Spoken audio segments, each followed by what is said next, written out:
This conference will now be recorded.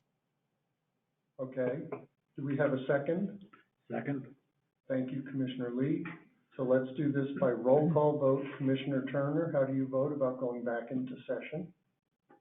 I vote aye. Commissioner Lee? I vote aye.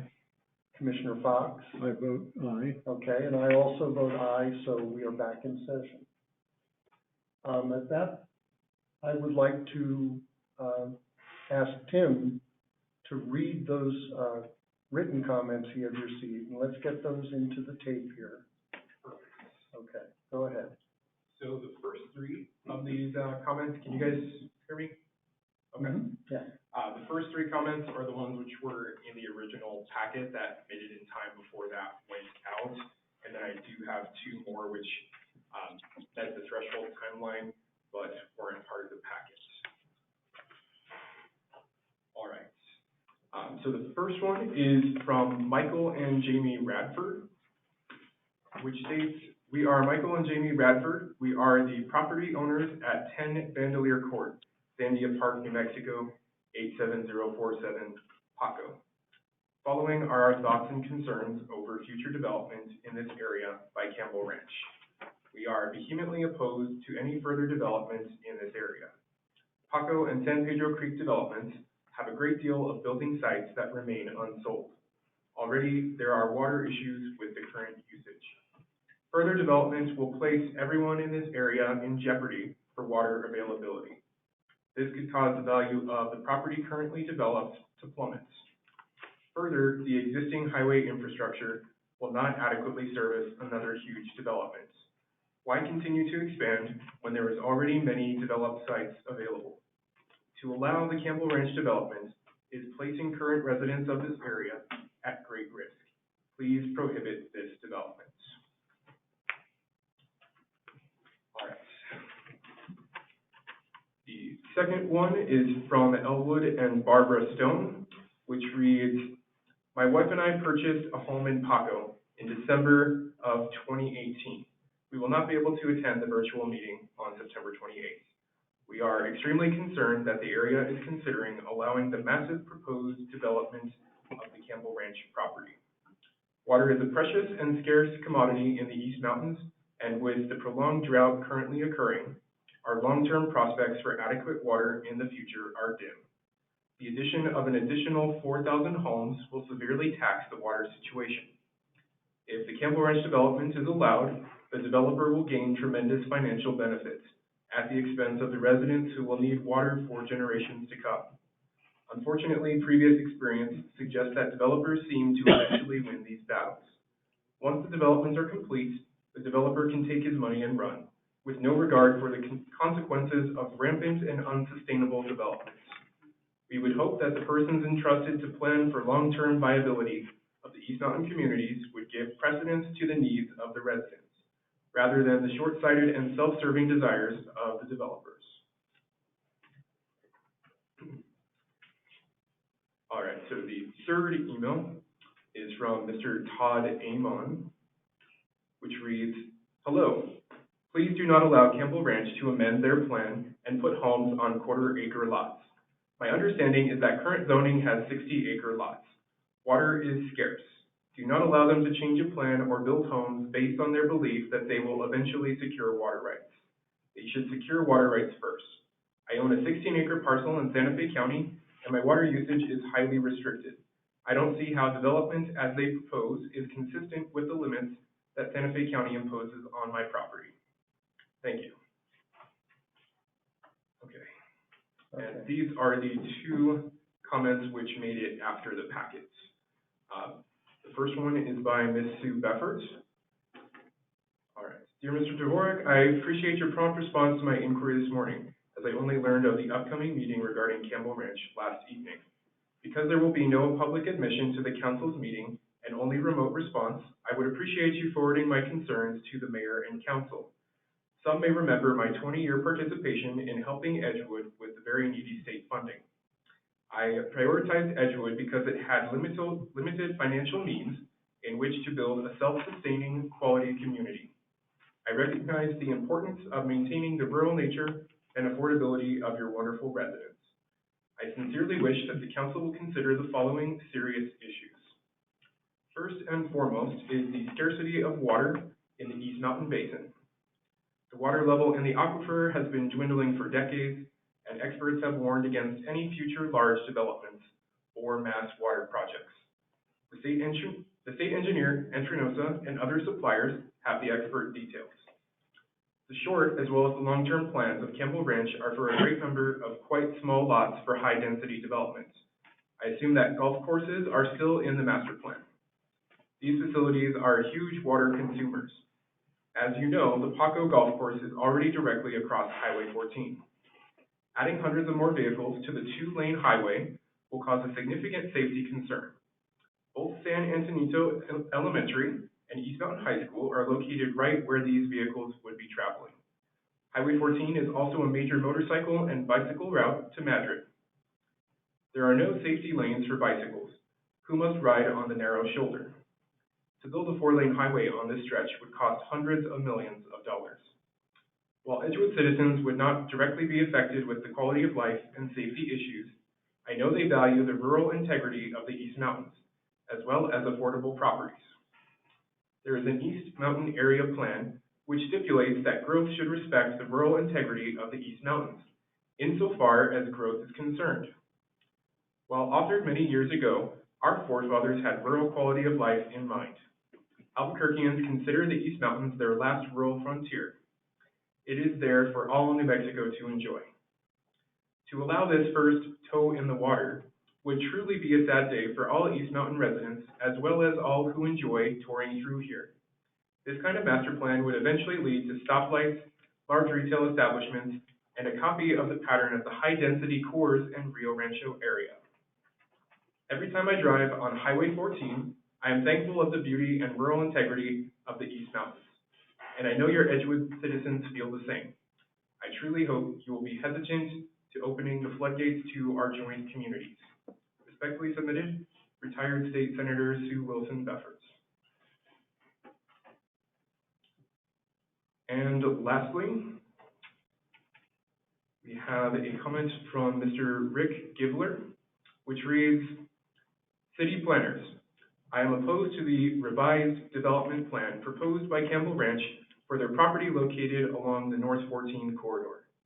The reason is simple. There is no local underground source of water for the magnitude of their proposed use/development.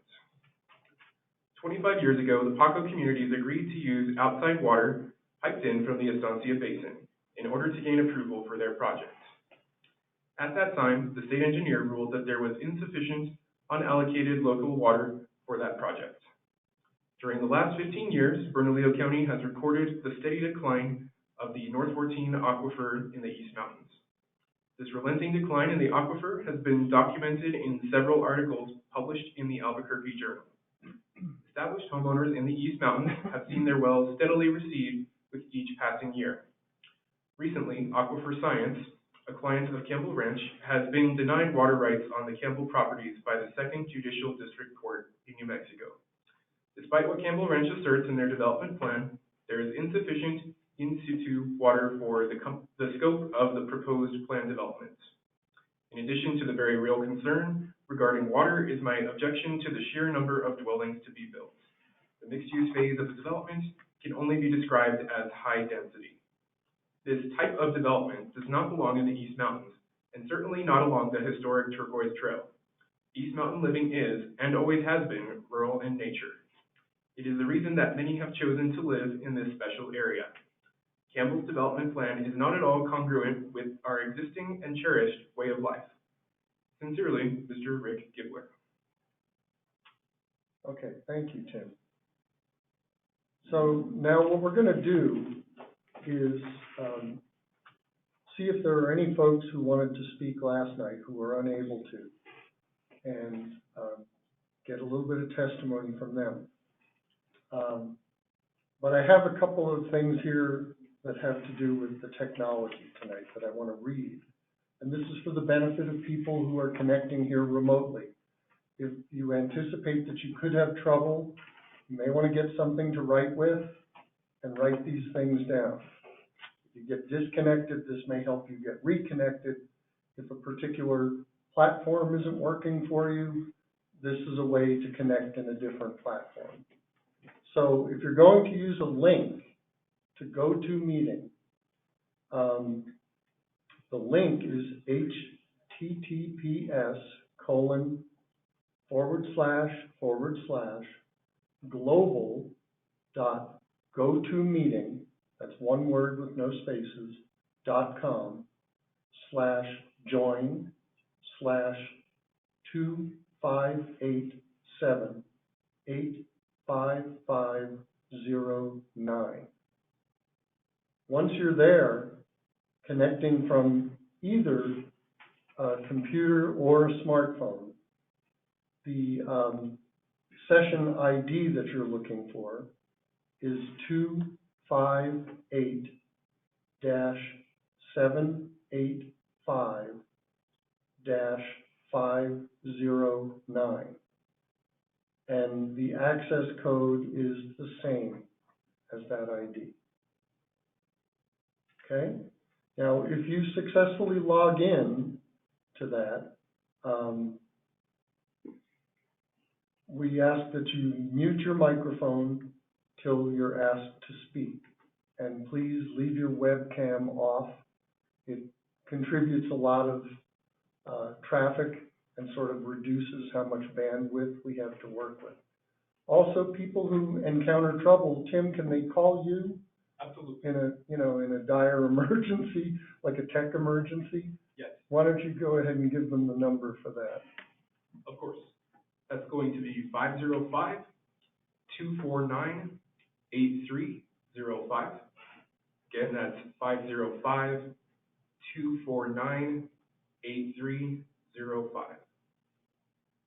Okay. So what we're going to do is move into a little bit of testimony from folks who were unable to speak last night. And if you did speak last night, I'm going to ask that you hold back and not do so tonight. There's no need to reiterate the same things that were covered last night. So let's see if we can pull it off. I'm sorry? Read her name, Okay. So Barbara, we're going to unmute you and you can go ahead and make some comments if you have some. You have to unmute yourself, I'm sorry.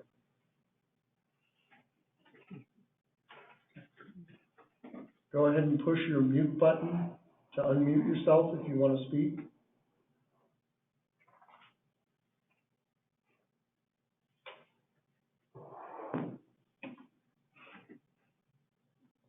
Okay. She hasn't done so. She may just be here to listen.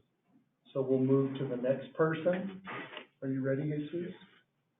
This is Bob Thomas. Do you have testimony to provide, Mr. Thomas? Go ahead and unmute yourself.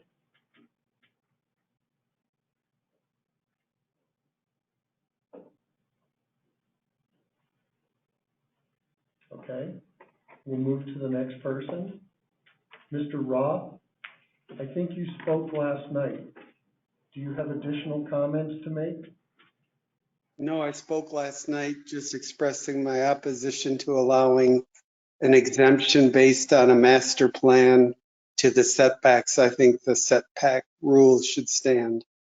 Okay, got it. Thank you. Mr.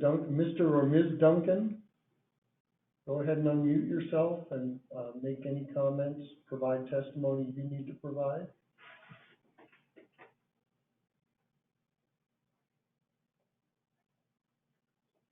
Okay.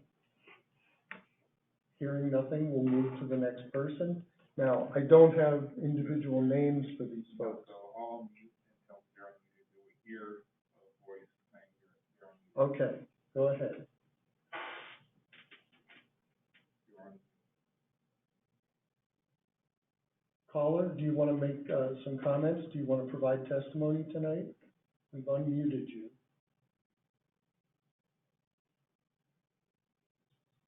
Okay, let's move to the next one. You're unmuted. Do you have comments to make?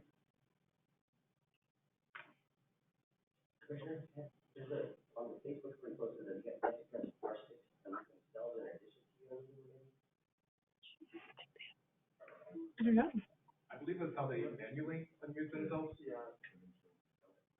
Okay, well, thank you for sharing that, yeah.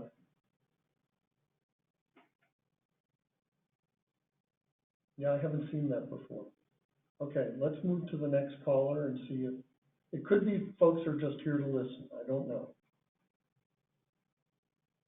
Caller, we've unmuted you from our end. Do you want to provide testimony tonight?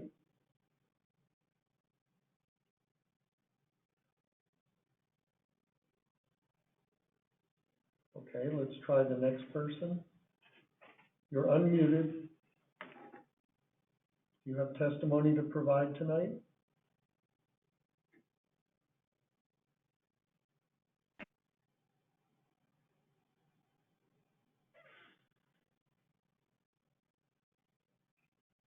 Okay, let's move on to the next person. Caller, you're unmuted if you have testimony to provide. No. Okay, thank you. Okay, you're unmuted, caller. Do you have testimony to provide?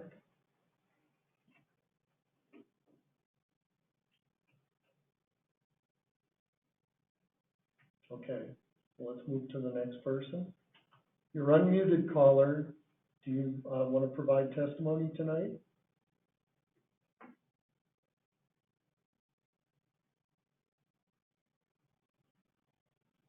Okay, next. You're unmuted, caller. Do you want to provide testimony tonight? Hi, this is Leota Harriman with The Independent. I'm not providing testimony today. Okay, thank you, Ms. Harriman. Caller, you're unmuted. Do you want to provide testimony tonight?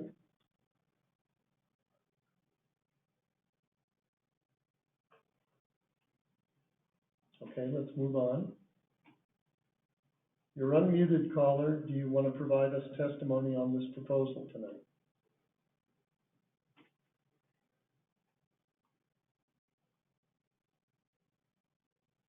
Okay, next. Caller, you're unmuted. Do you want to provide testimony tonight? This is Stephanie Hansen. I would just like to note that I have not heard a single citizen support this proposal in the last 2 days. I would also love to hear more details about how Bernalillo County is willing to support the development, given that it will be in Bernalillo County with all of the demands that it will make on the support services. Can you state your name for us again? Stephanie Hansen. Okay, thank you.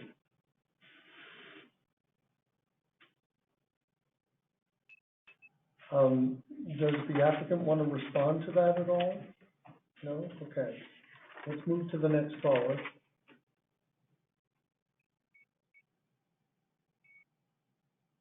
Caller, you're unmuted. Do you have testimony to provide tonight?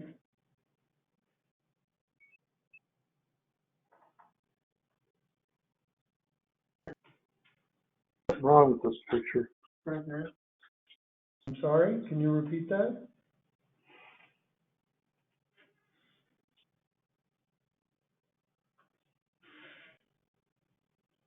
Okay, that sounds sort of side talk, so let's move to the next caller. Caller, you're unmuted. Are you going to provide testimony tonight?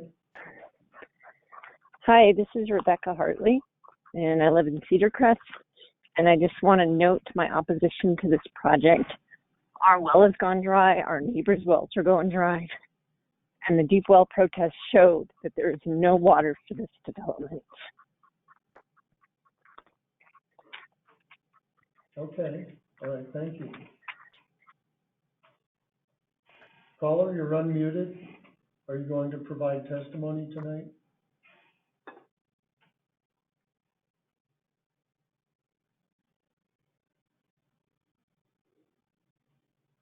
Okay, hearing nothing, let's move to the next person. You're unmuted, caller. Are you going to provide testimony for us tonight?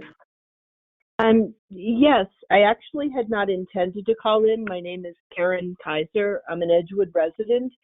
But in response to the previous caller, I'm sure I'm not the only one who sits silently, and I do support this developer and their amendment request to their already approved master plan.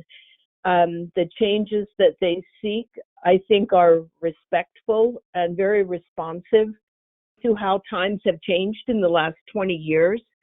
There is a need for housing, more so than a need for, sounds like originally it was more a luxury second or third home destination for wealthy people. This is more what the community needs. And again, just focusing on what's before you, the amendment to the master plan, I think removing the golf course was very conscious and respectful to what the community's concerns are about the water. And I've only done a little bit of homework on Campbell Ranch developers, but they seem like a class act to me. And so there's one person sitting out here in the audience that does support it. Thank you. Thank you, Ms. Kaiser.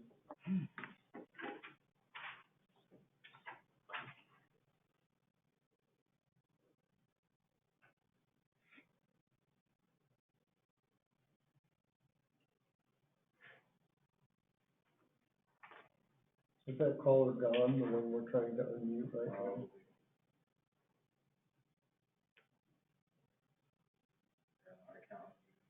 Okay, let's move to the next one.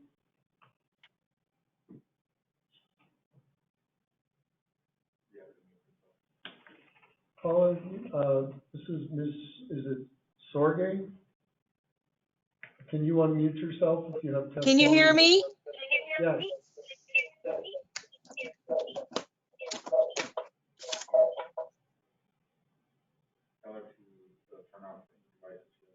Turn off any other devices that you have on if you were trying to connect by both the computer. Sorry, I can't hear on the other on this one. So I hope you can hear me. Yes, we hear you. Hello? Hello? We can hear you.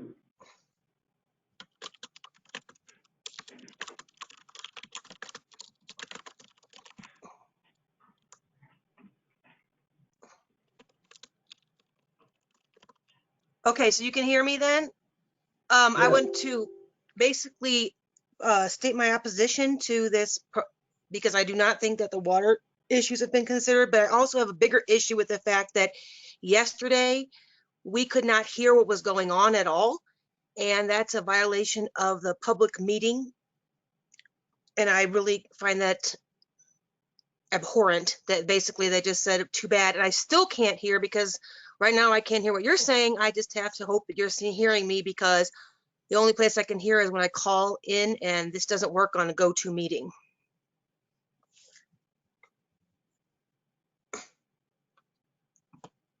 Okay. That's all I have to say. Okay, if she can't hear us, we can't respond. So it sounds like she's made her comments, right? And we'll move to the next person.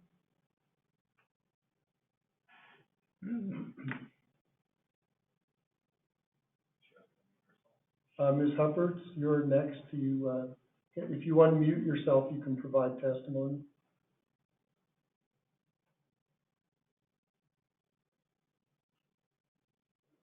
So every named person can unmute themselves. Gotcha. Ms. Hupperts, do you want to provide testimony? Unmute yourself. All right, let's move on. Our next caller is Erin. Erin, if you unmute yourself, you can provide testimony if you desire. No comments. Okay, thank you. That takes us to a caller known as EV575. You can unmute yourself and provide testimony. Just an observer, thank you. Okay. Ms. Greenberg, you're next. Unmute yourself and provide testimony if you want. Hi, this is Gail Greenberg. I just wanted to say a couple of things just briefly. I was concerned last month when Mr. Kellerman would refuse to say where the water sources would be for this development. it sounded like he was saying that it was a proprietary information. And I think that the council there needs to have that information. And that's the only thing I wanted to share. Thank you.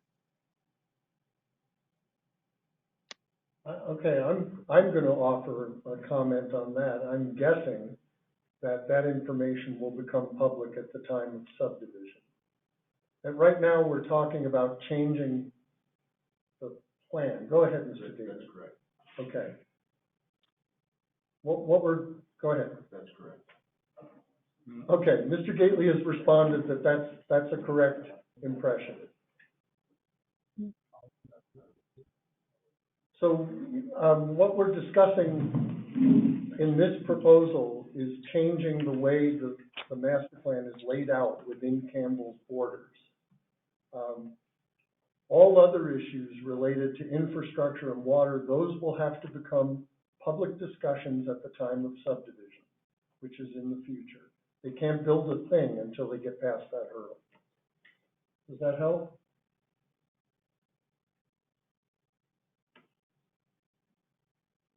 Okay. We have a caller by the name of Jeff. If you unmute yourself, you can provide testimony.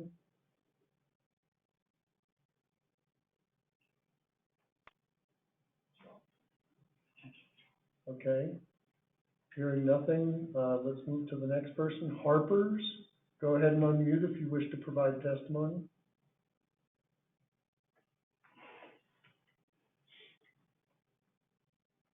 Okay, we'll go to the next person. Jamie Seymour,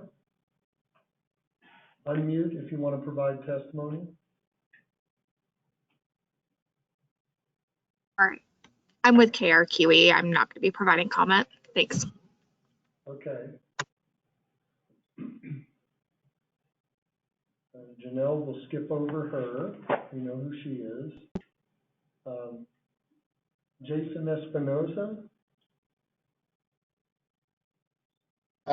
Chairman, members of the committee, thank you for the opportunity to provide testimony. Just do want to push back on some of the comments made yesterday in the presentation by California resident Stephen Kellenberg regarding job growth and population growth in New Mexico. First, I'd just like to state that New Mexico is not experiencing the same type of growth that California and other parts of the nation are. In fact, it's quite the opposite. According to the Census 2020, New Mexico's population increased by only about 3%. The population is really stagnant, not necessarily growing. There really isn't a demand for this type of development, given the existing opportunities throughout the East Mountain corridor. Additionally, in rebuttal to the job growth comment, New Mexico currently has one of the largest unemployment rates in the country. Data shows that 40% of small businesses throughout the state have closed since the start of the pandemic, and most of those are not expected to return. So our job numbers are not necessarily growing to drive that population growth. Again, we're stagnant, losing businesses around the state. Additionally, just want to reiterate for the commission as well as public audience that when the master plan does talk about greenways, it really means a concrete sidewalk with a couple trees planted next to it. It's not really what we have come to know in the East Mountains as a greenway. Additionally, the utilization of the traffic given would also destroy really the usage of the National Scenic Byway, the Turquoise Trail, with the addition of streetlights, which would really harm tourism and communities that I think former Senator Beffert noted in her letter as well. Believe Campbell Ranch consultant TJ Lambert yesterday made a comment that the changes in the plan would shift the character of the community a little bit. I just want to say that's really the understatement of the century in terms of what this development would do in shifting the character of the East Mountains. Additionally, I think the statement has been made, and I'm sure there'll be a response to this, that the number of the units within the master plan has not changed because there was a shifting between Village 1 units over to Village 2. However, my understanding is the Village 1 units are within the Bernalillo County area, which the town of Edgewood does not have jurisdiction, and that Village 1 has not been approved within a master plan for Bernalillo County. So for the master plan within this zoning commission's jurisdiction, the number of units within the master plan that is approved would actually increase in units, not remain the same. Additionally, there were comments made yesterday, I think by Mr. Gately, as well as Campbell Ranch planner James Burns in the Facebook live chat, talking a lot about the philanthropic nature of the Campbell Corporation. And I certainly do not doubt that past philanthropy, but just really want to personally challenge Mr. Gately to match the generosity of San Juan County rancher Tommy Bolak.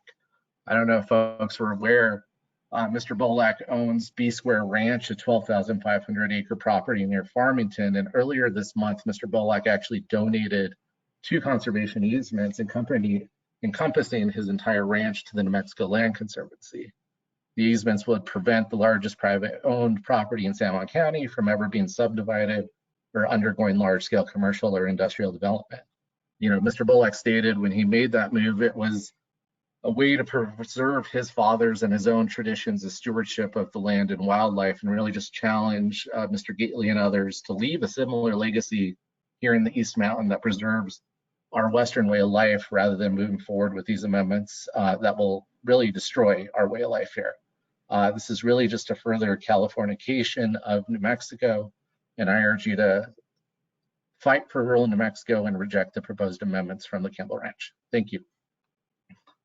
Okay, thank you, Mr. Espinosa. I'm going to ask the applicant if you want to cross-examine this person providing testimony, or if you Well, I mean, not necessarily have to cross-examine, but our Campbell Family Foundation still has the largest single donation of land in U.S. history to the U.S. Wildlife Refuge. It's called the Sevietta National Wildlife Refuge, and it's 226,000 acres. As far as the market, I think I respectfully disagree. We've got several market experts that have determined the supply and demand for the overall Albuquerque market is very clear. Supply is not anywhere near meeting demand, and that's why the price of housing is absolutely skyrocketing.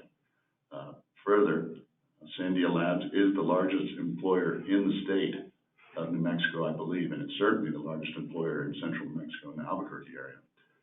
This is a 15-minute, 20-minute drive to the Campbell Ranch, and they have definitely, just even from the jobs that they've announced, been quite extensive. So they are definitely hiring and continue to. Okay, thank you. Mr. Chairman, may I make a comment to support what he just said? Or should I just wait to? Save it for deliberation. Okay. Maybe make a note for yourself Well, yeah, to get back to that point in deliberation. his comments about Sandia are true. Okay. Okay, thank you. He's a Sandia guy. Or used to be. Yeah. Okay. Let's go to our next caller, Kathy. If you unmute yourself, you can provide testimony if you wish.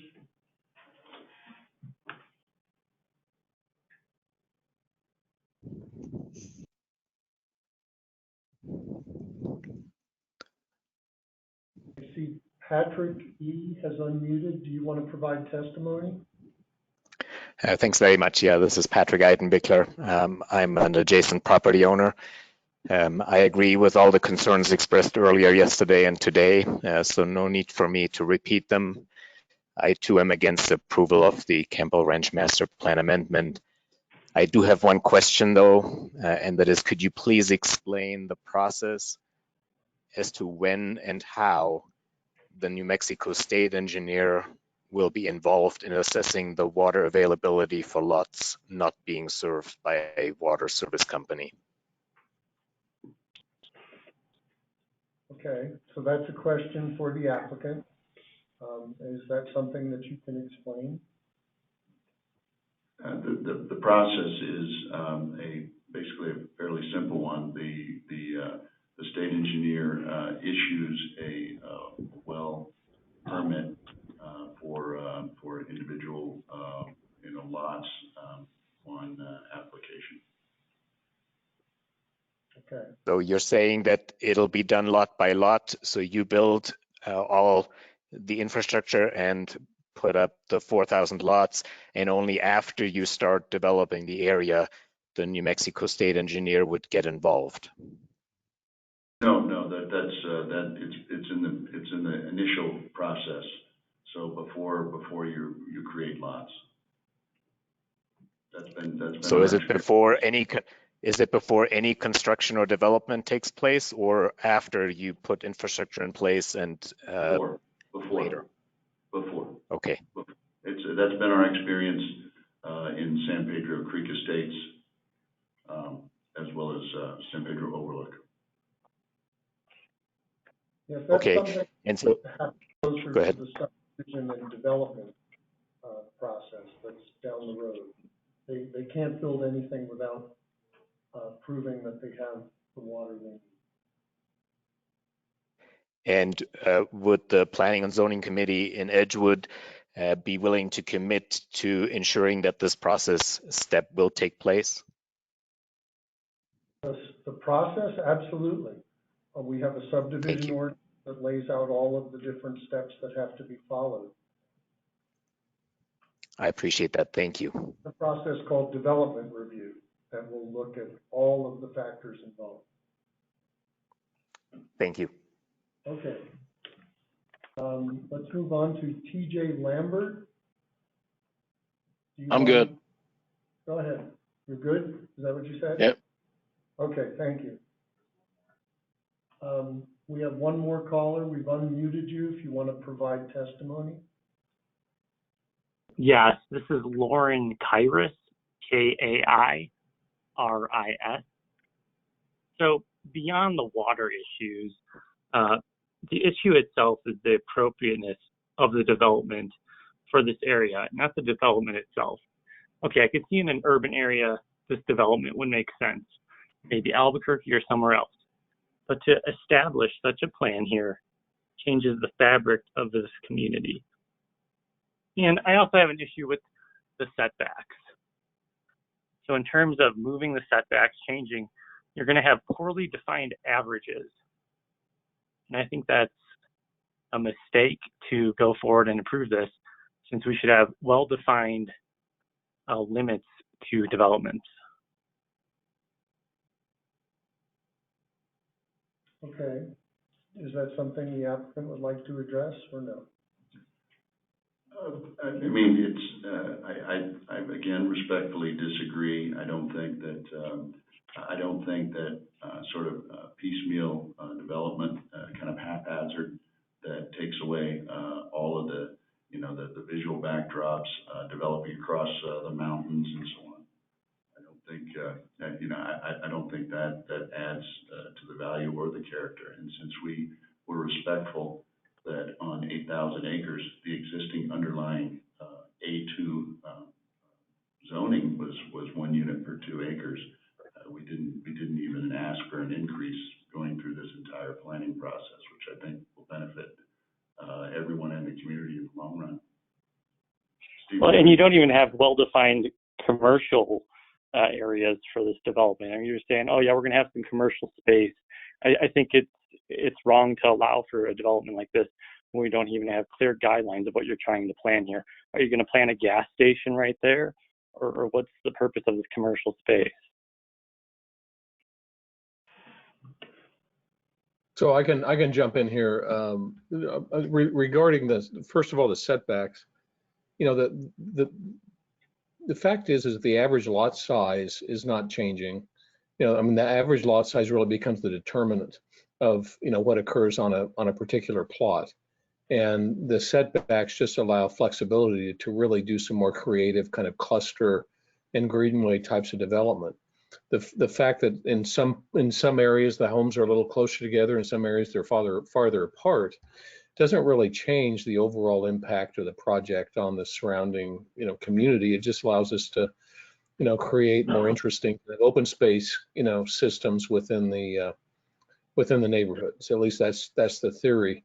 Regarding the commercial, we have been internally been doing some site planning and studies on what could be a very interesting little village core, and that will, when we come to the subdivision level, we'll be able to share that with the Planning Commission and the public, and we're pretty excited about what might occur there. It's going to be fairly modest at the beginning because there's not going to be enough demand for much scale, but I think that's okay because modest, I think, is probably keeping in character with the area.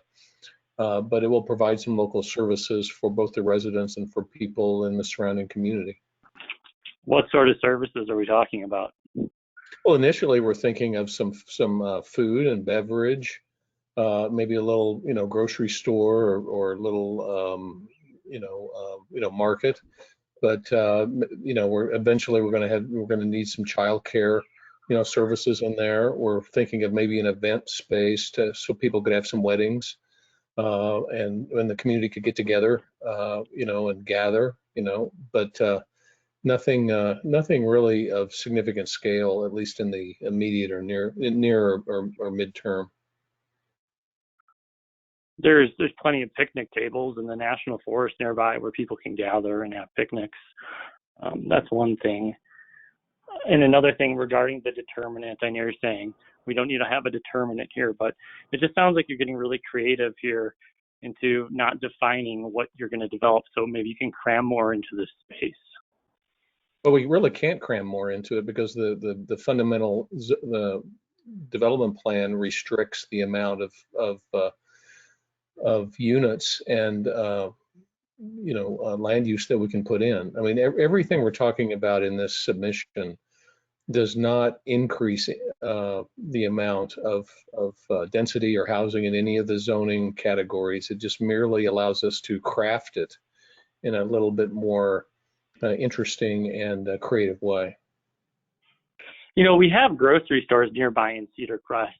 Well, why do we need one right in this Campbell Ranch or Campbell projects that you guys are proposing? Well, it's not really the topic of the evening, but I'll just comment that one of the speakers last night talked about trying to reduce carbon emissions and carbon footprint. And one of the ways we do that while providing housing is by reducing VMT, vehicle miles traveled, and by providing services that people can walk to or are very close. We keep them out of their cars and off the highway and creating mobile emissions. Yeah, I listened yesterday. I was waiting to comment, and then I think there are a lot more callers yesterday who were waiting to comment. You have far fewer callers today, which is very unfortunate. I think this whole process has not been executed very well at all. But regarding your carbon footprint, some of the numbers and figures you shared yesterday were based on urban areas. And I'd like to reiterate, we're not a really urban area here. People choose to live here to see the night skies and have that open space. And what you're proposing would ruin, like I said before, the fabric of this community. Okay. Is there anything else? Any other point you want to make? We're going over points that have already been made. Well, I think, like I said, the definition here, childcare, event space, this whole plan is just poorly defined. And I think even with the setbacks with poorly defined averages, you can define an average a multitude of ways. And I don't think that should be allowed and approved in this proposal. It just doesn't make sense. Okay, thank you. And things are often less clear at this stage, and they become clearer as folks get closer to proposing an actual development plan. Then why are they asking for these changes then? I guess why are they asking for changes now? What's the purpose of this proposal if nothing's going to be determined until a later date? Why do we have this meeting to determine these changes for the approval of this revised master plan? I think it was covered last night that the reason they're asking for the amendments are to enable them to transfer land to a developer who will do the actual development, and to also shift around the types of units that they're building to keep up with what's happening to the market. That's the point they made last night. I'm just restating. It just sounded like a bunch of fluff last night. Okay, that's fine. Okay. We're not going to engage in Mr. Chairman? Yes, we're not going to Mr. Chairman? engage in a fourth debate about it. Yes, Commissioner Turner. Right. I would like to interject here a brief factual bit of information. We've had, I believe, Mr. Roth previously, and this gentleman are concerned about setbacks. And that is something that I have been interested in for a long time. I would suggest that the people listening who have concerns about this go to the Town of Edgewood's zoning ordinance. That's, I believe, ordinance 2019-03, and go to section 25E and read the section on performance-based setbacks. It seems like when I first started reading about the concept, it seemed very amorphous, very ill-defined, but there are actually some guidelines that are used. And what you do get with the performance-based setbacks is you have more tools in your toolbox to deal with topographical issues, access issues, and there are controls and there is review of those. So I would suggest that the people who are concerned about that contact the town staff and go over that ordinance, and they might be a little less averse to the idea once they see what's actually in that process. Thank you. The ordinance is on the website. It's accessible there. It's, in fact, it's searchable. Yes, that's correct. Right. And I also did put the section with performance-based setbacks in the staff report. So if you have the packet, that is also in there as well, if you'd like to take a look at that. Right. Mr. Chairman? Yes. One more thing to add to what Tim said. I don't believe the entire section made it into my copy of the packet. And it also, there's not a full citation on there. It just says section E. And I think it would be more helpful to people in the general public if you specified it section 25E. You may have included it, and my printout may have been truncated for some reason. So. Okay. Do we have additional callers? Okay, before we move on to additional callers, a point of order. I'm seeing disparaging comments made in the chat. And as I mentioned last night going into this, while this is not a district courtroom, we are functioning in a role that's very similar to that of a court. We're taking testimony, we're trying to come to a decision that squares with Town of Edgewood ordinances, the welfare of the public, and the needs of the applicant. We're trying to put all that together. The disparaging comments don't help. In fact, it becomes very uncivil and detracts from the process. And if you were to mutter those comments to the person next to you in district court, I guarantee you would be courting contempt of court. So I would ask you to have the same mindset here, be respectful of the people who are working on this and the people making comment, and save those comments for a private chat with your friends. Okay, let's move on to another caller. You're unmuted. Do you want to provide testimony?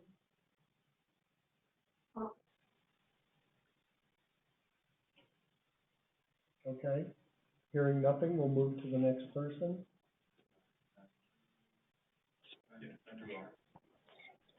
Andrew R., if you unmute, you can provide testimony, ask questions.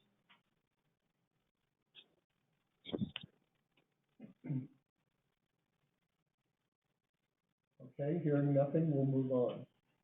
Is that it? No, we have a few more here. Okay. We have Orlando Gonzalez.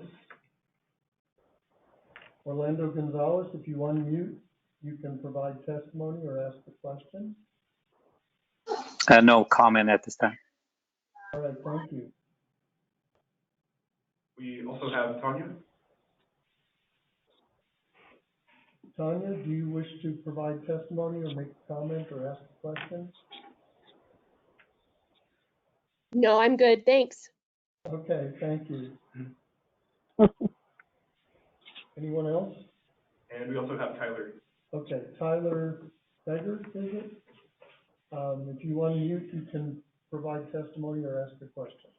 Hi, Tyler Fager here. I'm good to go. Just appreciate hearing everybody speak. You sound familiar from last night. Thank you. I recognize the name. Is that it? And do we have people who have called in by phone? Okay. Looks like we have everybody. Okay. So,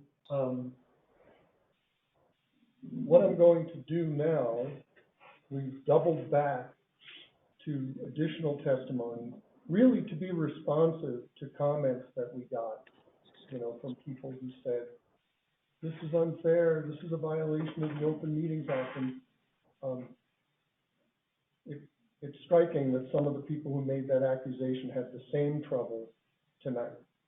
We gave them the second opportunity to speak. So I think we've done our due diligence, and that was my goal, was to give people an opportunity. They still have an opportunity. The public hearing will be closed tonight, but people can always email the town, let us know how you feel. We have to make a decision tonight. We can't factor your messages into that decision if they arrive 2 days from now, but we definitely want to hear from people anyway. Okay? So with that, I think I'm going to close the public hearing and go back to deliberation, which was started last night, and we're going to pick up there. So the public hearing is now closed. And let's go to the commission deliberate.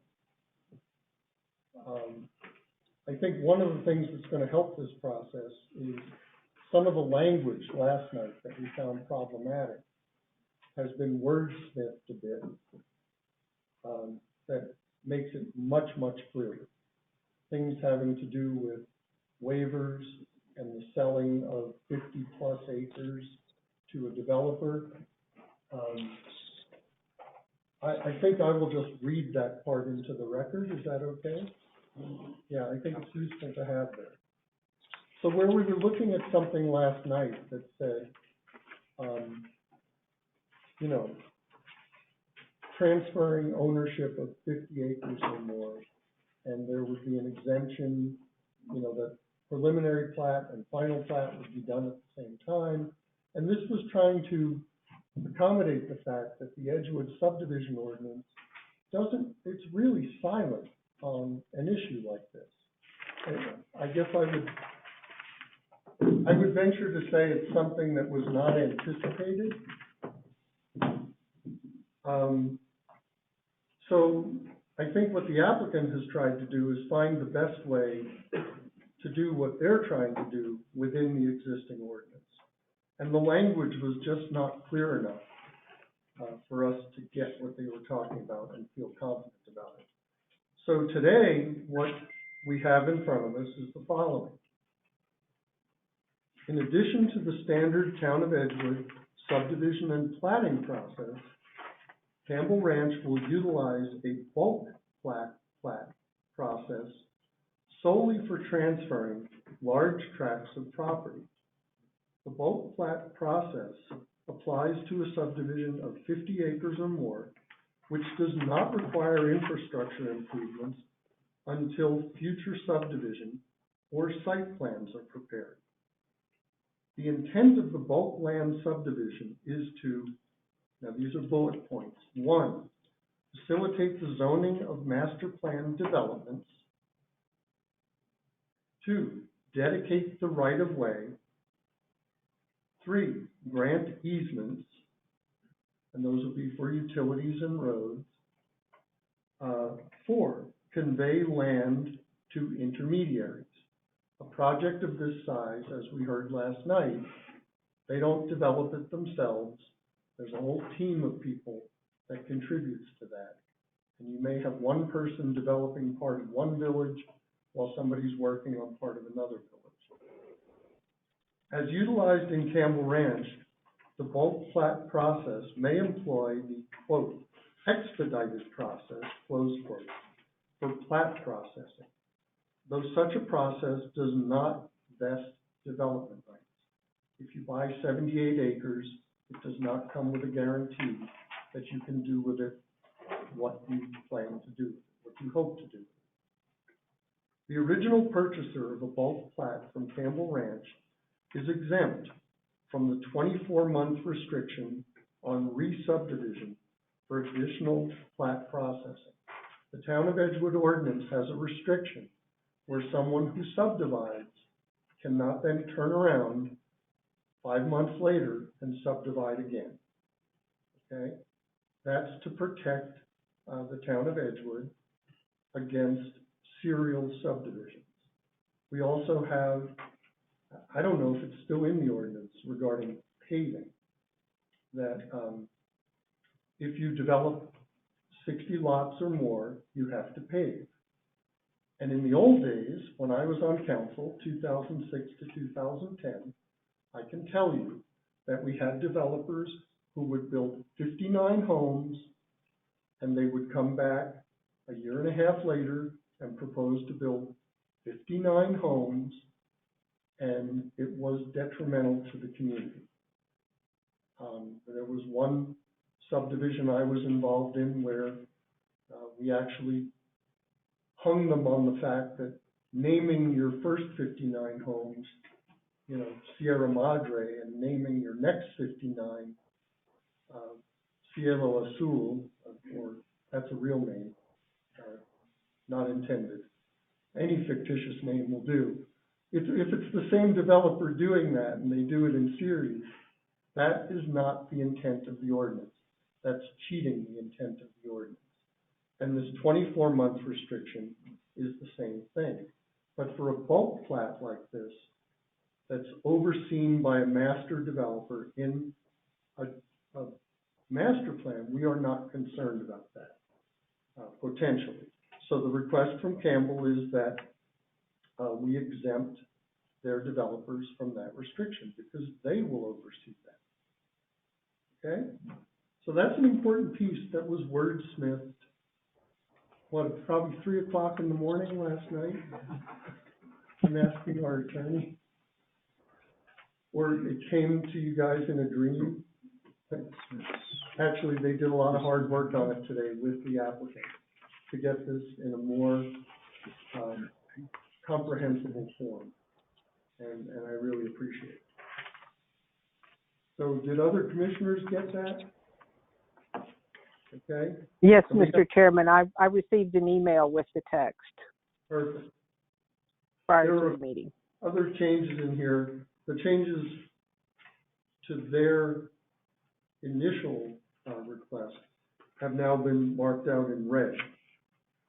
And one of them, this is the water overview, item 7. It's a very important item. There was some more wordsmithing here to take out the reference to the state engineer and the 70-year water supply, which state engineers no longer do. And it is replaced by the following sentence. Note that prior to subdivision platting, the applicant must provide evidence of water availability consistent with the Town of Edgewood planning and zoning ordinances in effect at the time of application. Again, it brings it up to date with current practice, and it's much more comprehensible and squares with our ordinances that way. Tim. Mr. Chairman, both staff and the applicant had one tiny change to that to basically just insert the word subdivision in there to clarify the application portion, so that it would read in effect at the time of the subdivision application. Okay, subdivision application. I'll add that to my copy. All right. So with that, deliberation really involves the commissioners raising concerns they may have, asking questions of each other, kicking things around until we get those issues addressed and can reach a decision. So I'm going to throw it open and invite commissioners to go ahead and share their thoughts. Anyone?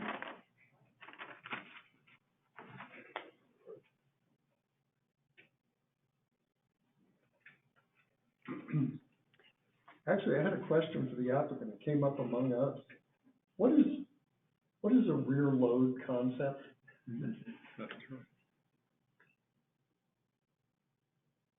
I'm sure it's. I can jump in there on that one. Rear load would be if this is Steve Kellenberg. Yeah. So, we've kind of espoused quite a bit about this notion of internal open space and greenways and clusters. And the idea is that, there's a character of neighborhood that's very interesting where the homes actually front onto open space.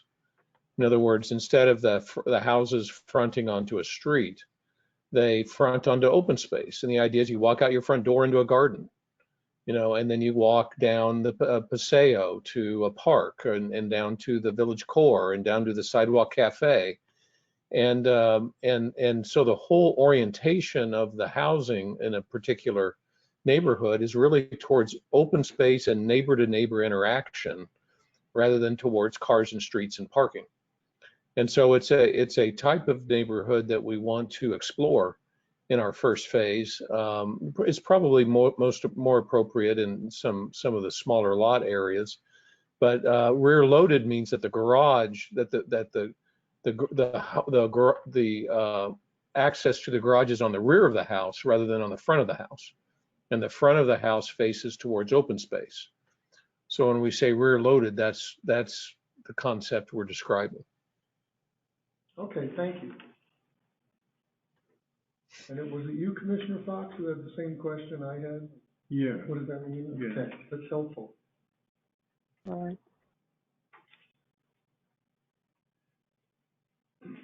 Can I just And ask? Mr. Chair, go ahead, Yeah. Commissioner Fox. Go ahead. Okay, I have a quick question. Says here, as utilized in Campbell Ranch, the bulk plat process may employ the expedited process for plat processing, though such a process does not vest development rights. And I'm not clear on what that's saying. The way that read before, it was one of their requests for a waiver. So basically, if this were a minor subdivision, if they were creating 5 lots to build homes on, in many communities, they would have the option to use a minor subdivision. It can be decided quickly. They don't have to have a public hearing about the preliminary plat, then go have another public hearing about the final plat, then subdivision. It stretches out over time. But when the impact is already considered, to be managed, it's not a problem. It can all be done in a single step. Not subdivision, but the plats can be, here's the preliminary, here's the final that we have in mind. It can be approved at one time. So last night, what we were looking at was simply request for waiver. What we're looking at tonight is something that breaks that out, gives it more verbiage that explains what that actually is. That the Town of Edgewood subdivision ordinance no longer has minor subdivision in it. It used to. And some communities actually have in their subdivision ordinance wording that has to do with bulk plat process. When you're selling a huge chunk of a huger chunk to somebody else, there's a way that that's done. And the Town of Edgewood ordinance doesn't have that. So they are finding a way to accomplish that within the restrictions, or it's not really restrictions, within the absence of that process in our ordinance. Okay, that's what would be expedited. That's right. Okay. Right, because that's how I'm understanding it. Okay. Right. Mr. Chairman, could I add something to your explanation? Yeah, go ahead. Another reason that I was concerned about outlining this process more specifically is that normally when a final or a combined preliminary final plat is granted to an applicant, the granting of the plat confers vested rights under those circumstances. But when you have these bulk plat divisions, you do not want that plat to confer vested rights, because it's a protective thing to ensure quality development, and it protects the town and the town's taxpayers, so that when you do actual building, you have assurance from the builder that they are going to install the necessary infrastructure. So, my view of what we were doing with this is that we're backing off the idea that every plat confers vested rights, and we're saying no, the master developer for Campbell needs to be able to convey parcels of land, which will then go through the normal subdivision process. So we're just adding a kind of an intermediate step that, quite frankly, most municipalities aren't faced with that. It's usually a county thing where you have large tracts of open agricultural land that people come in to develop. So a lot of towns don't. Edgewood copied a lot of ordinances from other municipalities, and so that was left out because most municipalities don't have this situation. So, and in fact, I apologize. I looked at a number of ordinances that had minor subdivision in them, and typically the ones that are drafted for municipalities will name number of lots. They'll say as long as it's 3 or 5, and I think I looked at 3 that were county ordinances that were much more vague than that. All right. Okay, so what else? Mr. Chairman? Yes, Commissioner Turner. I believe there was one of the commenters who raised a question of whether or not the town of Edgewood has jurisdiction over one of the villages. That was a Burlington situated village, yes. Right, and I think is our legal advisor available tonight to address that? Mm-hmm. Good evening, this is Jessica Nixon, the town attorney. Just to address that concern, it's my understanding that all of Campbell Ranch is within the town of Edgewood, which gives the town of Edgewood jurisdiction over all of Campbell Ranch, including all of the 4 villages. There's portions of Edgewood that are in 3 different counties actually, and it doesn't change the jurisdictional nature of the town of Edgewood within its boundaries. Does that answer your question, Commissioner Turner? Yes, ma'am, it does. Thank you very much.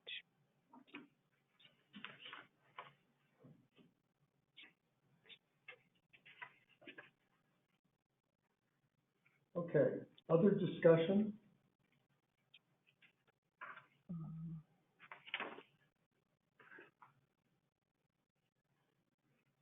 And anywhere along the line here, if commissioners are satisfied that their questions have been answered and that they are either reassured that this revised master plan should go ahead, or they are pretty certain it shouldn't, I will entertain a motion anywhere along the way here. Mr. Chairman? Yes, Mr. Lee. I would like to make a comment, brief comment. We're talking about finding places for people to live. And Sandia Labs, I talked to the guy that does it, has a goal for Sandia Labs of like 13,000 employees. That's a major change over a few years. Los Alamos has the same situation. My daughter, is the manager they're opening it up because they need some new people to do new things, and they need a lot more people. They're trained because they're expanding, the government is expanding missions, so not to be discussed what the missions are. But I think it's significant to this process that we've been talking about, the fact that the, some of the best employers in this area are going through a growth period, and it's going to get tough if they don't find some places, especially for the people at Los Alamos. They have very difficult times finding proper living conditions up there. Okay. Just a comment. Okay, that's an important comment. And we've had callers say, well, why Campbell Ranch? Why don't people just buy in another subdivision across the road? Well, some probably will. I imagine that some people will find this subdivision more attractive than that subdivision, and other people will go the other way. So it's about providing a range of products that people can choose from. Mr. Chairman? Yes, Commissioner Turner. I would like to make a comment about the rationale for the changes as offered by the applicant and compare that to the town's updated comprehensive land use plan. One of the things that was cited were the changing demographics and the needs expressed by that situation. The town has also been dealing with some similar ideas of wanting to provide more housing options that were somewhat different. And my understanding of what the town was doing is very similar to what Campbell is proposing to do, is that the larger lots with very rural atmosphere and feel are still predominating, but both the town and it appears that Campbell is wanting to add some other options into the mix in a judicious way. And of course, what is judicious is perhaps in the mind of the beholder. People may think differently, but I don't see this request for a change as a wholesale change of what Campbell was originally wanting to do. And the other comment that I would like to make is that when I first started serving on the Planning and Zoning Commission in Edgewood, one of the most difficult things for me to grasp at first was the difference between zoning considerations and subdivisions considerations. Zoning tends to be more general, more conceptual. There are quantifiable elements within zoning ordinances, but they tend to give you the broad outlines. It's the subdivision where things get real, where you have to prove the water, you have to do, road installation, drainage improvements, and that kind of thing. That is the area I think that concerned citizens need to be focusing on. The whole process is important. And I was very heartened that a lot of Edgewood citizens came out and gave us their ideas on the land use plan. I'm glad that we had so many commenters for this hearing, even though it was very difficult with the technical difficulties to process all of them. Every step of the way is important, but where things get real is at the subdivision level. And I think a lot of the concerns that we heard tonight can be addressed at the subdivision level.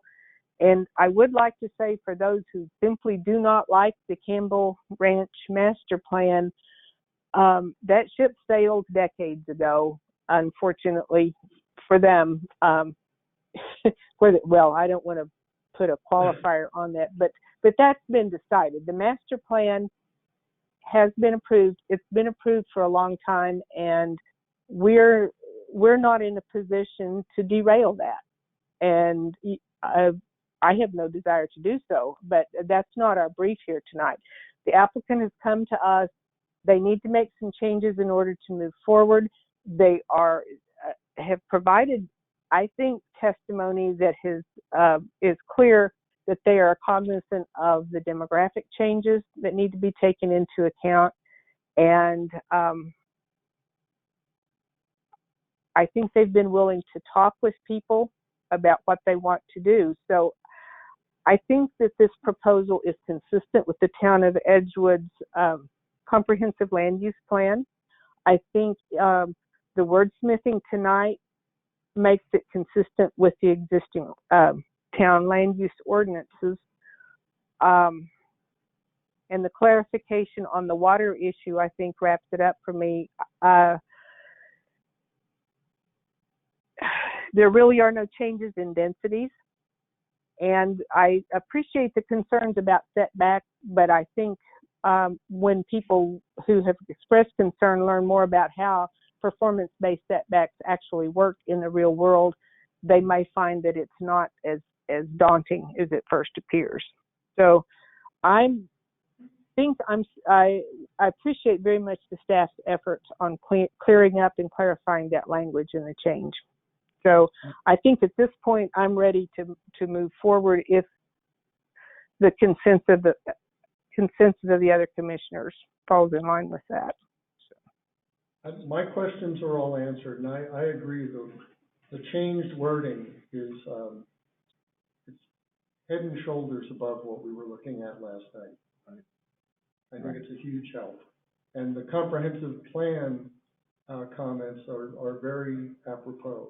And, you know, there is no going back. Whether or not you think Campbell Ranch should exist, really there would be only one remedy for the town of Edgewood, and it would be for the town of Edgewood to disincorporate and become an entity in Santa Fe County again. And that, I don't see that happening. So it's been approved, it's been approved for 20 years, and now they're ready to move ahead.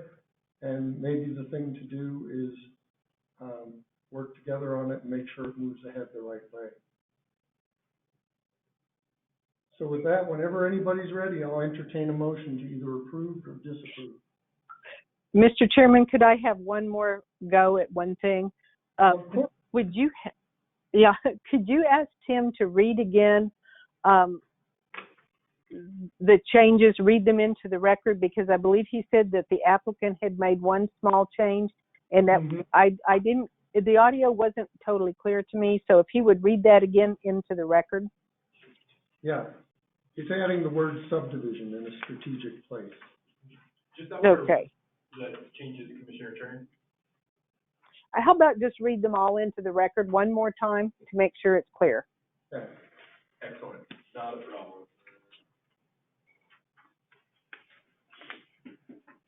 So the first change under number 4, development standards, reads, in addition to the standard Town of Edgewood subdivision and platting process, Campbell Ranch will utilize a bulk plat process solely for transferring large tracts of property. The bulk plat process applies to a subdivision of 50 acres or more, which does not require infrastructure improvements until future subdivision or site plans are prepared. The intent of the bulk plat or bulk land subdivision is to facilitate the zoning of master plan developments, dedicate right-of-way, grant easements, and convey land to intermediaries. As utilized in Campbell Ranch, the bulk plat process may employ the expedited process for plat processing, though such a process does not vest development rights. The original purchaser of a bulk plat from Campbell Ranch is exempt from the 24-month restriction on re-subdivision for additional plat processing.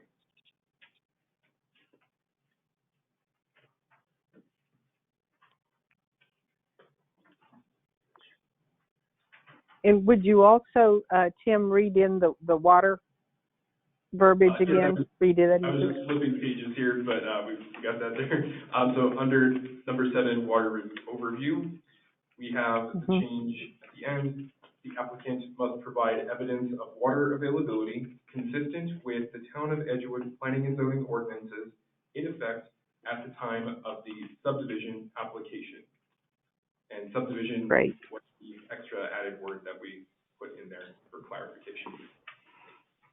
And it succeeded very well. Thank you for reading that into the record. Okay. Now, Mr. Chairman. subdivision plating is also added in section 5, parks and open space, and is added terrain management relating to discharge points for adjacent development. It's just a few words that make it clearer. Right. Okay. Okay. Okay. Mr. Chairman, Yes, Commissioner Turner. I will make an attempt at a motion. Okay. Okay. Mr. Chairman, I move that the commission approve the changes to the Campbell Ranch Master Plan as read into the record by staff, and with the additions that you made that reiterate in the other sections.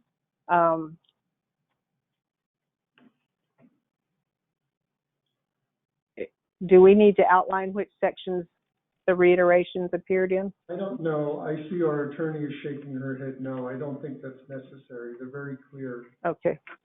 Campbell's changes are in blue and underlined, and our changes that they worked with us on are in red. Okay. Well, let me back up then and maybe withdraw that motion and restate it perhaps a bit more clearly. Mr. Chairman, I move that the commission approve the proposed changes to the Campbell Ranch Master Plan, including the changes marked in blue and the further changes which are marked in red, as have been read into the record by town staff. Will you allow a friendly amendment to your motion? I certainly will. Eliminating the changes in blue that have been lined out. Thank you. Thank you. I do accept the amendment. Okay, great. Okay, so we have a motion to approve. Very well stated. Is there a second? I'll second. All right, thank you, Commissioner Fox. We have a motion and a second. Before we go to a vote, if people don't like the decision tonight, what they typically do is they hang up. And I want to ask people to hang around, because the very last thing I'm going to cover is what happens with respect to appeal, if anyone desires to appeal it. And it's an important fact that people need to know. So with that, we have a motion and a second. Let's do this by roll call vote. Commissioner Turner, how do you vote? Aye. Commissioner Lee? I vote aye. Commissioner Fox? Aye. I also vote aye. So it's unanimous, the motion carries. Okay, now, real quickly on the topic of appeal, this is very quick and dirty. Folks have a right of appeal, either for or against. Things can be appealed this way or that way. They are appealed in Edgewood to the Edgewood Town Council. And what happens there is a hearing of record. Basically, an appeal would be seeking to demonstrate that this commission made a mistake in the way we went about reviewing this, and that, it wasn't done according to the rules. It is not a de novo hearing. You don't go to the town council to present new information, and Campbell Ranch, has to present and defend starting over again, okay? If that is unsuccessful, folks have the right of appeal to district court, okay? There's always a right of appeal. So I just wanted to cover that while we have members of the public still here. Thank you, folks, for working so hard with us. Last night was the most grueling thing I've been through in almost 10 years in municipal politics. Thank you, and definitely we're very impressed at the extent of persistence to see this through. So I think it's a very important job for the town of Edgewood, and it's something that's oftentimes not given enough credit. Okay, thank you, Mr. Gay. All right, so we're gonna move on now and complete the rest of our agenda for tonight, which you guys can stick around or not, it's up to you. We have a couple things left. We have a couple things left that are actually fairly minimal. We do open it up for public comment on general topics, whatever people want to offer comment about. And, you know, sign up process for that is kind of awkward in this format. Do we know if anyone is here to make public comment? No, we would have to go through the list again, Mr. Chairman. Okay, so here's, let me get to my agenda for starters. Mr. Chairman? Yes. May I suggest that we do a quick recess? Sure, absolutely. Thank you. Hearing, is there any objection to that from commissioners? None? I think Okay. it's a good idea. All right, so we're in brief recess. Realize I'm roughing pages, right, bring a microphone aside.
No.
We are reconvened.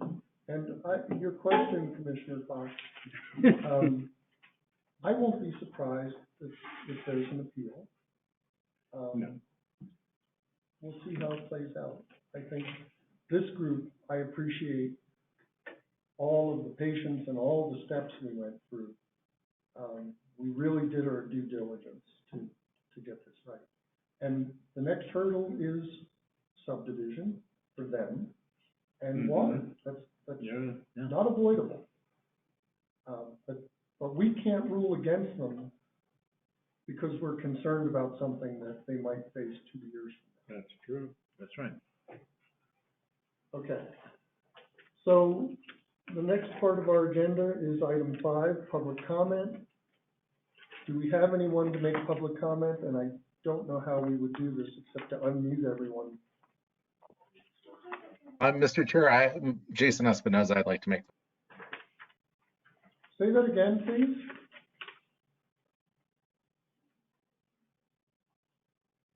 Okay, so we have one caller who wants to make public comment. I would also like to make public comment. My name is Marcus Albonico. Okay. Did you get that, Tim? The name?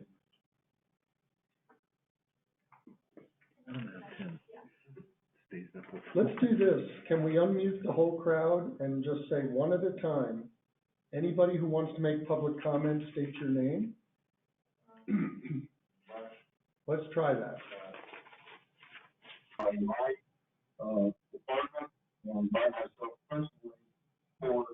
We can't hear you. All right, we'll do one by one. Let's do. You're unmuted. Do you wish to make public comment? Whoops.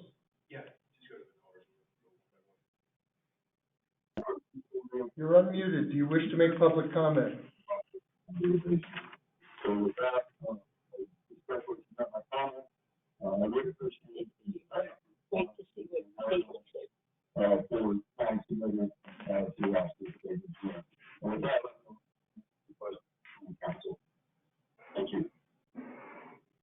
Sir, are you trying to make public comment? We can't understand anything you're saying.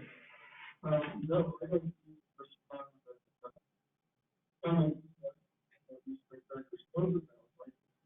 Let's move on. I'm also going to put a time limit on this. Let's try 2 minutes per person. Let's move to the next person. Caller, you're unmuted. Do you want to make public comment? Just that I very much appreciate the great leadership and rational decision making, and a lot of people putting a lot of time and energy that they don't have to into this. Much appreciated. Thank you. To be honest, it's not something we hear very often. No. It is some hard. Thank you. It's some serious hard work to do the public and government functions that we all need. So thank you. Other figure. Okay, let's move to our next caller.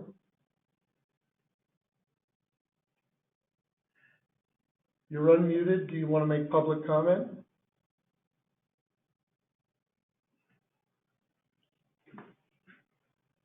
Okay, hearing nothing, let's move to the next one. You're unmuted. Do you want to make public comment?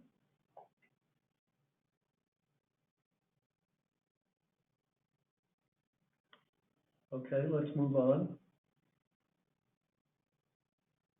Ms. Sorge, you can unmute yourself if you wish to make public comment.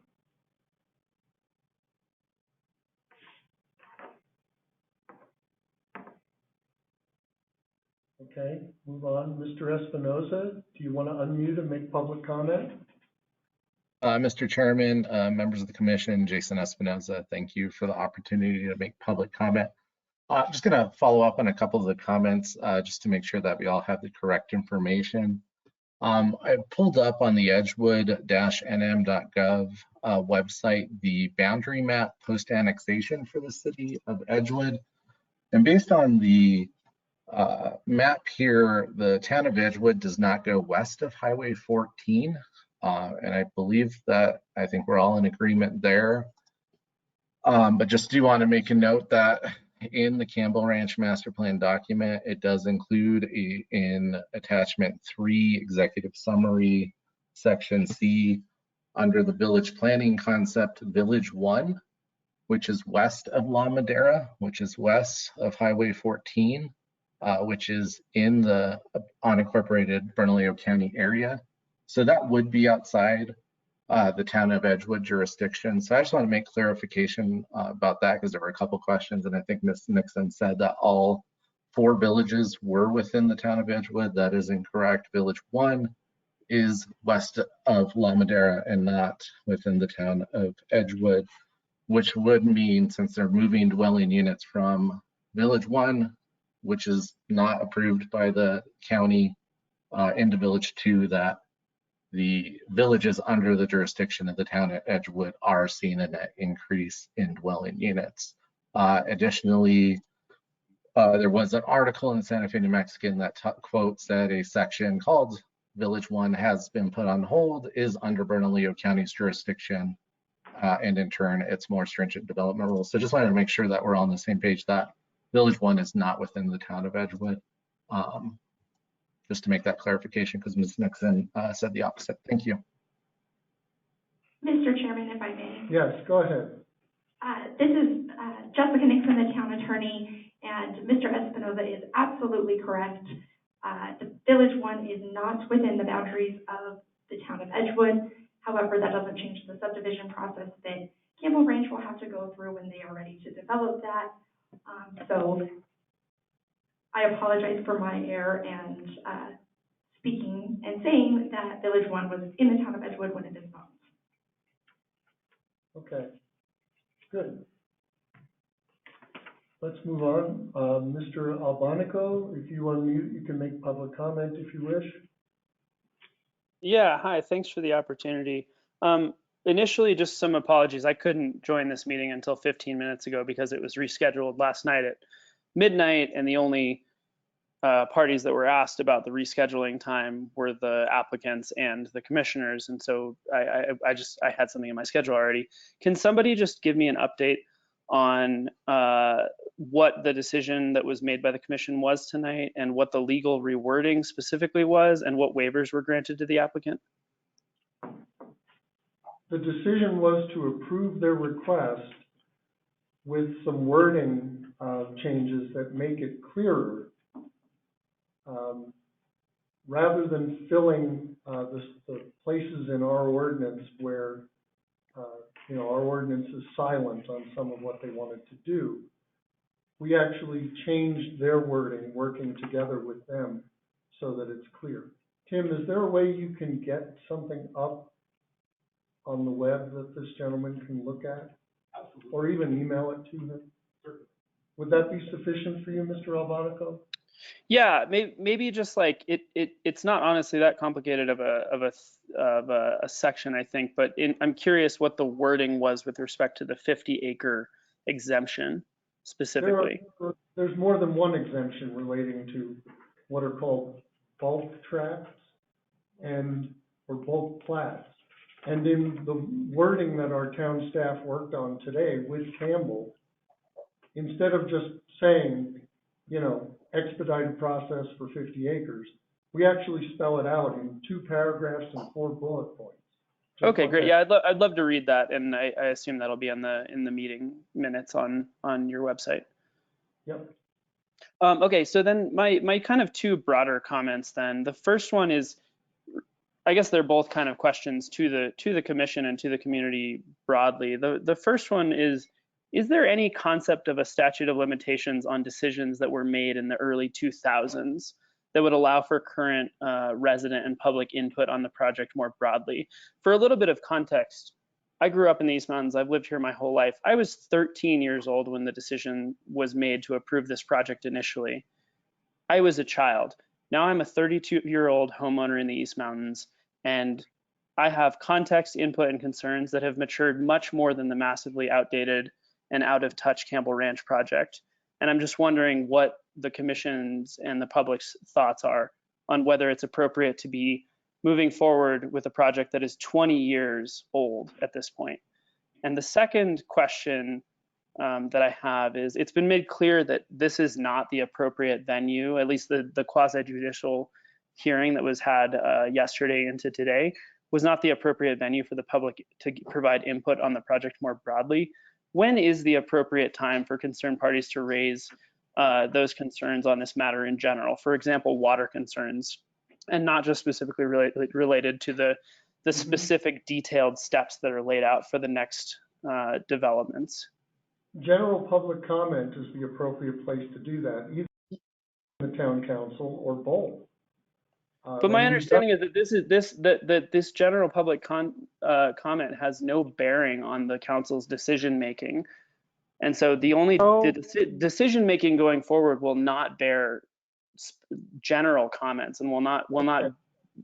If you're right, and we're going to have to cut you off and get to some other callers. You are right about that, but that's, you know, it's the way it has to be, because we can't entertain issues to make a decision that are not germane to the proposal that's in front of us. Yeah, and I guess that's why I brought up that question of like whether it's appropriate to be referencing 2-decade-old decisions that were made when there's clearly so much public concern broadly around this.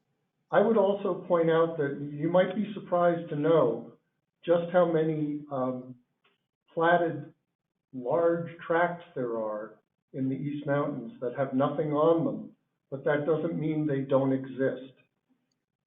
That those may subdivide and develop later. There are many of them. Campbell Ranch is not unique in that way. Yeah, but Campbell Ranch is the only one that's that is currently seeking massive amounts of water usage. What do you know about Hillcrest, sir? I don't know much about Hillcrest. I'm not sure where that is. You may want to look at that.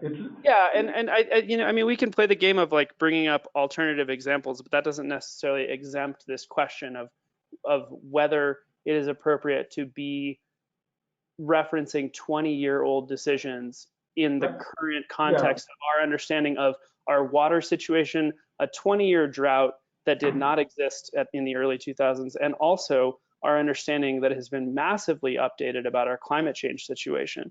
Public opinion and understanding of climate change has changed hugely since I was 13 years old. And that would fall to the state engineer to decide if there's water to do this or not. And if they're not granted the water that they need, they will not subdivide. But the town of Edgewood doesn't require the state of engineer to weigh in on that. They need to prove their water, whether it's a well, which would involve the state engineer, or it's a water company.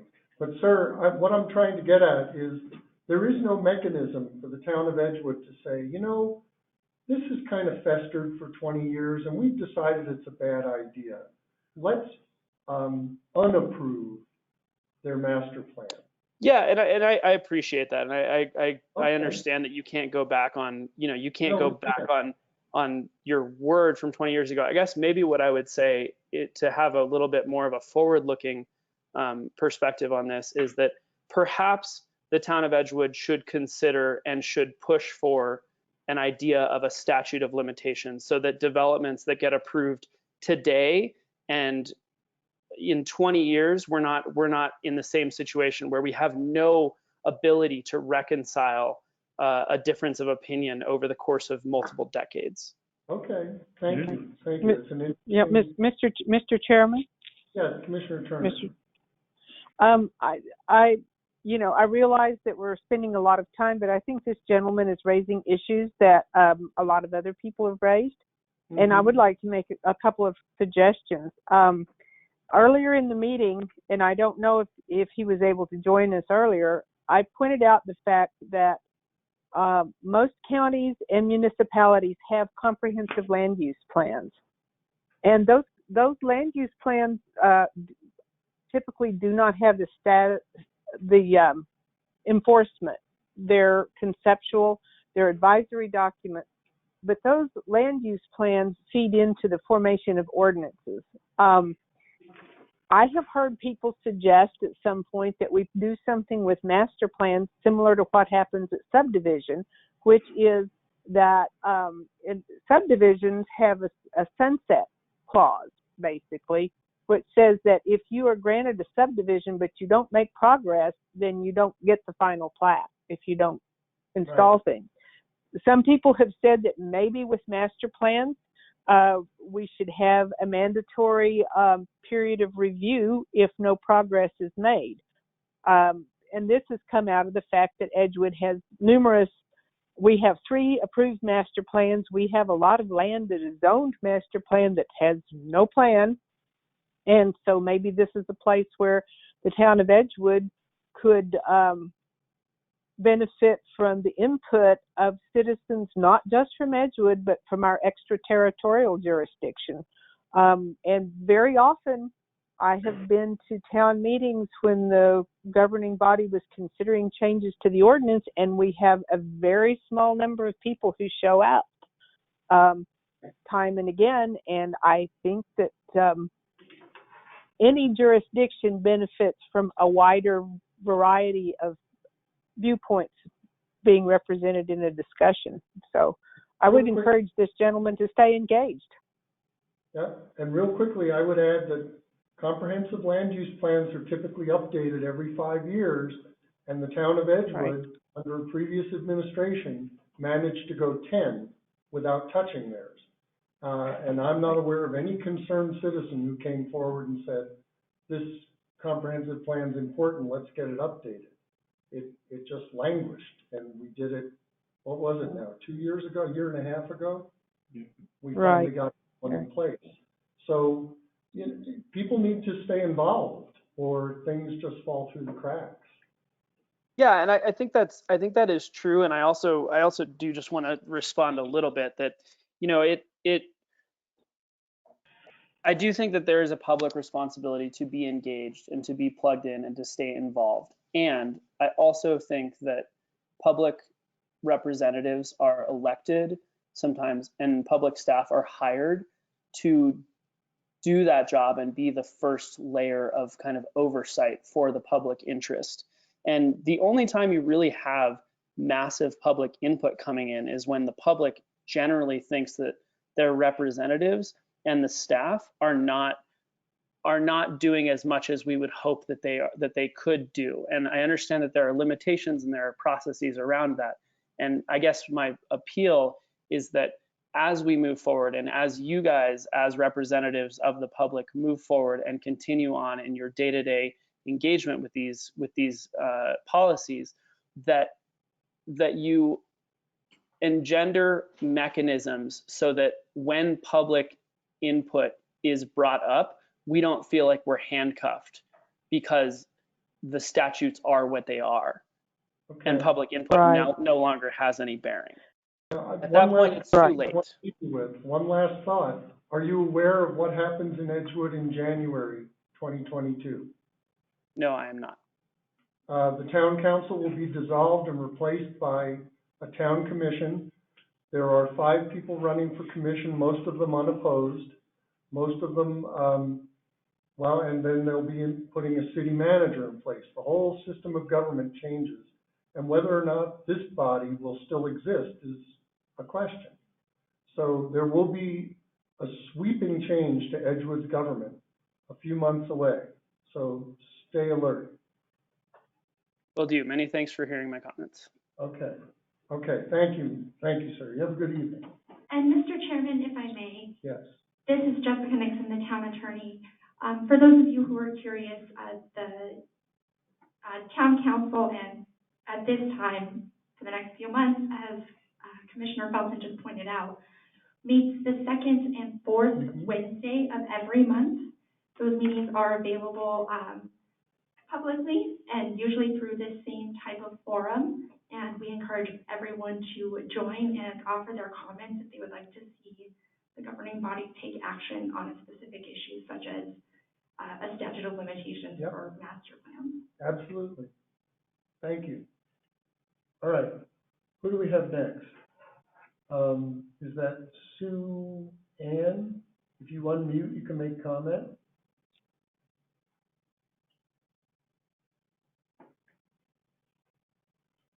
Okay, let's move to the next person. Tyler Fecker, did you want to comment? You can unmute and do so.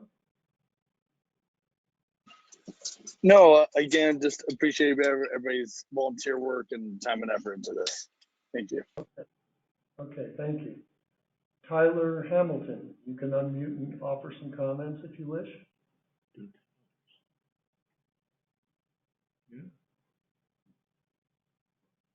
Okay, hearing nothing, is that it? Okay. So that takes care of public comment, and that was useful information. Yeah. You know, I wish we could do something about it quickly. But there's a big change coming we'll see where it goes.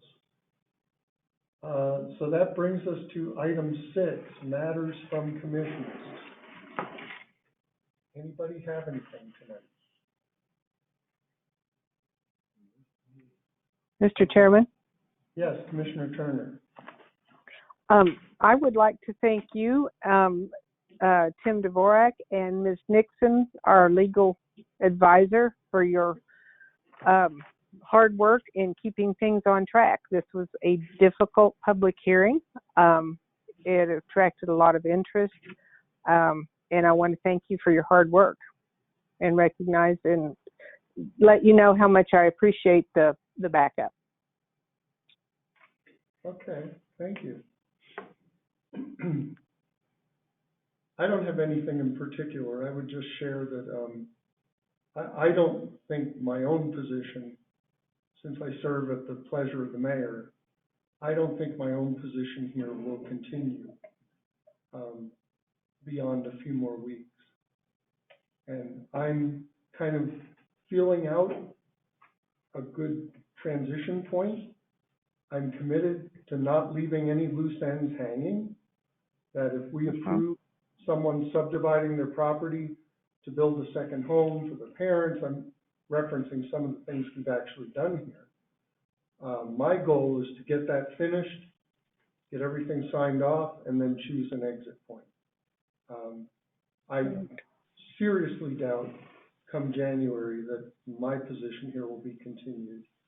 And I have doubts about this whole commission in general. Very often, positions like this, when a new administration comes in, there's sort of a house cleaning and they start fresh. So I will be looking for the proper exit point. And this hearing tonight is something I wanted to see through. Yeah. Go ahead, Commissioner Turner. Did you have a specific date in mind, or just wrapping up minutes and findings? Right now, looking at October 12th as a possibility. Okay. Depending on what train comes rumbling down the tracks next. Well, that brings up a question for the staff and possibly for Ms. Nixon. Due to the scope and the interest in this public hearing, what is a reasonable time frame that you would expect to have findings of fact and minutes ready for approval? Commissioner Turner, we will have those ready for the next meeting for October 12th. Okay. Is Ms. Nixon going to review those for you? Yes, she will. Okay. Okay. Yeah, because I wanted to remind people that the clock on possible appeals does not start until we have approved findings of fact and minutes. So I'd like to have that done in an expeditious manner. So Chairman Felton's remarks tonight bring up something for me. I am technically the vice chair of the commission. I am a great deal of my time for the past, several years has been in elder care and assisting elderly members of my family through the different transitions of life. And I find that I probably will not be available to chair meetings if Commissioner Felton leaves fairly soon.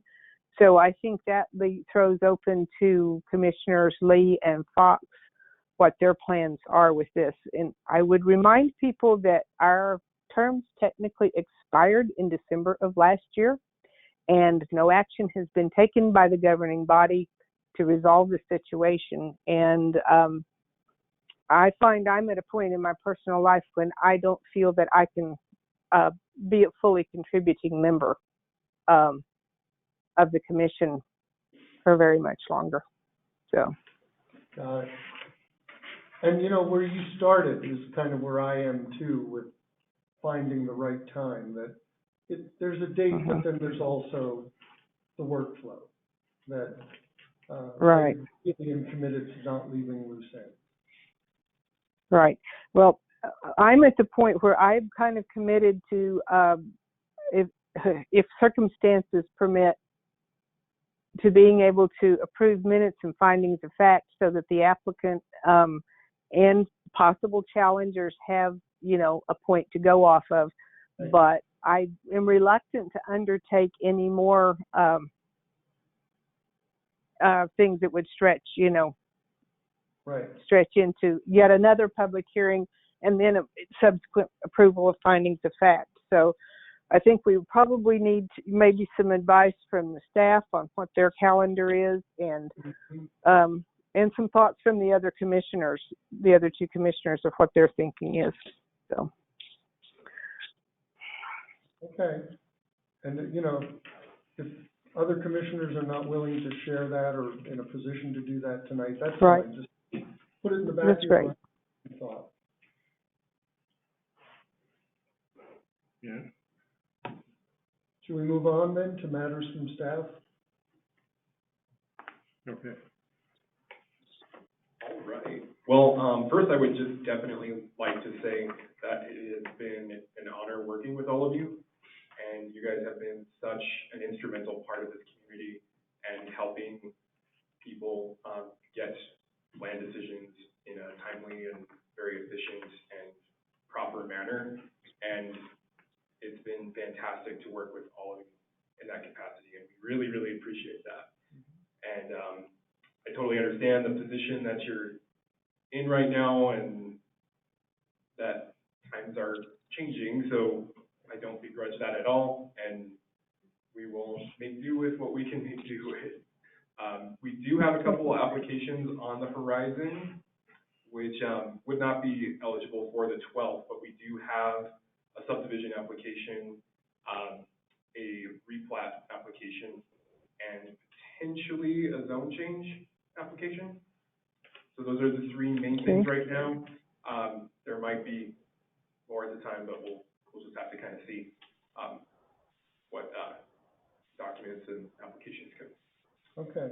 But I think that pretty much covers everything, and I'd just like to extend my thanks to Ms. Nixon and to the rest of town staff. You guys have been awesome, and thank you for helping us pull off this meeting. It was not easy. This was a By major meeting, victory. and it was definitely not perfect, but glad that we were able to pull it off. So thank you all so very much. Right. You know, Mayor Bassett was right too when he recruited me to this. He said it's a really important job. It's where the real stuff happens, and it's fun. Right. And I've done both council and this, and I have to say, this is very rewarding and fun while you're working yourself to death trying to do it. Right. It's a really good job. Right. Mr. Chairman, Anyway, could I add Mark. something? Yes. I totally forgot to mention the contributions of Jesus on the technical end of things. Oh, yeah. He's so quiet and works in the background that you just, it's like an operating system, just clicking along in the background so you can do all these things. So Jesus, thank you so much for all your work. He fed me those links too to read to people at the very, before we convened the meeting. And I started on something else, and I figured he was back there going, when's he going to read that?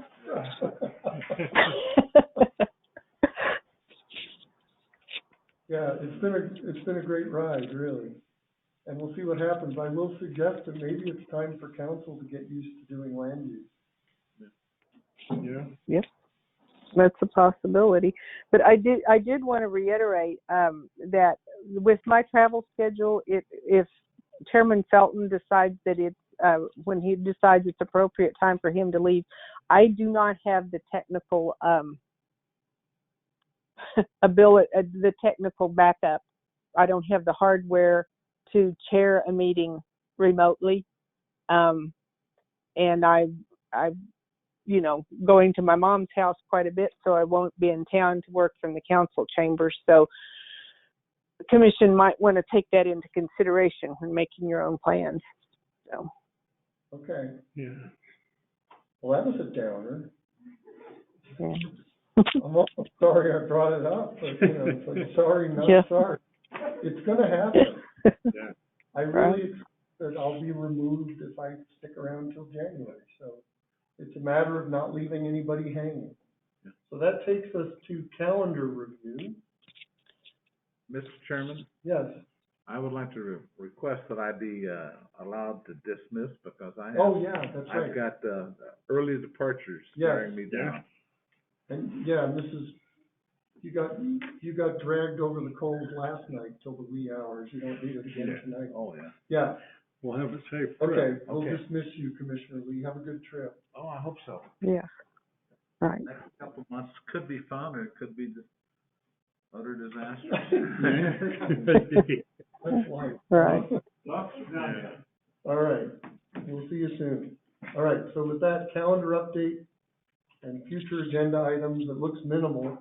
Next P and Z is October 12th, 6:30. We know for sure we'll have findings of fact and conclusions of law. That looks pretty solid. And we'll see what else may come up between now and then. Anything else? No, I think that sums it all up pretty much. That takes us to, and I see Ms. Nixon is like, oh, hallelujah. I get to sleep. Okay, that takes us to adjourn, so I'll entertain a motion to adjourn. Mr. Chairman. Yes, Commissioner Fox. I move that we adjourn. Is there a second? Yes. I'll second. Okay, we have a motion and a second. All those in favor say aye. Aye. Aye. All right, we're adjourned. What a fun bunch. This has